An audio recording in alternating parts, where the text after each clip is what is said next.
Assalamualaikum semua. Kita bersua kembali dalam kelas saya. Baiklah, sebelum tu tolong like dan subscribe video ini ya. Terima kasih. Baiklah, jom kita mulakan pembelajaran kita pada hari ini. Bismillahirrahmanirrahim.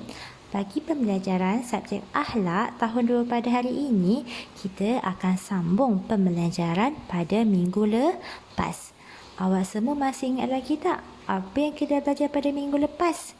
Ya, kita pada minggu lepas kita dapat satu tajuk baru, iaitu adab masuk rumah. Saya harap awak semua masih ingat lagi adab masuk rumah yang kita dah belajar pada kelas yang lepas. Pada hari ini kita akan belajar satu lagi doa dalam adab masuk rumah. Memberi salam dan membaca doa adalah antara adab masuk rumah. Sebelum saya ajar yang doa baru, jom kita ulang doa masuk rumah yang kita dah belajar pada minggu lepas. Alright. Bismillahirrahmanirrahim wa bismillahirrahmanirrahim wa ala rabbina tawakkalna. Bismillahirrahmanirrahim wa bismillahirrahmanirrahim wa ala rabbina tawakkalna. Bismillahirrahmanirrahim wa bismillahirrahmanirrahim wa ala rabbina tawakkalna. Dengan nama Allah kami masuk ke rumah, dengan nama Allah kami keluar darinya, dan kepada Tuhan kami bertawakal. Lepas dah baca doa ni, baru kita mengucapkan salam. After dah ucap salam, kita pun masuk ke rumah. Baiklah, doa yang baru yang saya nak ajar hari ini berkaitan doa yang kita baca ataupun salam yang kita perlu ucapkan ketika pergi ke rumah yang tidak berpenghuni ataupun rumah tu belum ada orang. Apa yang awak perlu baca? Apa yang awak perlu ucapkan? Nak tahu doanya apa?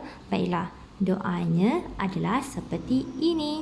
Kita ucapan salam ketika tidak ada orang di rumah. Kita ulang 3 kali, okey? Assalamualaikum wa ala ibadillahi salihin. Assalamualaikum wa ala ibadillahi salihin. Assalamualaikum wa ala ibadillahi salihin. Salam bagi diri kami dan salam bagi hamba Allah yang soleh. Itu saja doa baharu, pendek dan mudah kan? Saya harap awak semua boleh hafalkan doa ini dan amalkan ketika memasuki rumah yang tidak ada orang ataupun rumah yang tidak berpenghuni.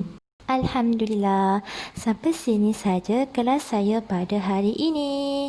Baiklah, untuk tugas seterusnya, selepas awak dah habis tonton video ini, awak dikendaki ulang dan hafalkan 2 doa yang ada dalam adab masuk rumah. Yang pertama, doa masuk rumah. Yang kedua, doa dan salam jika pergi ke rumah yang tidak ada penghuni.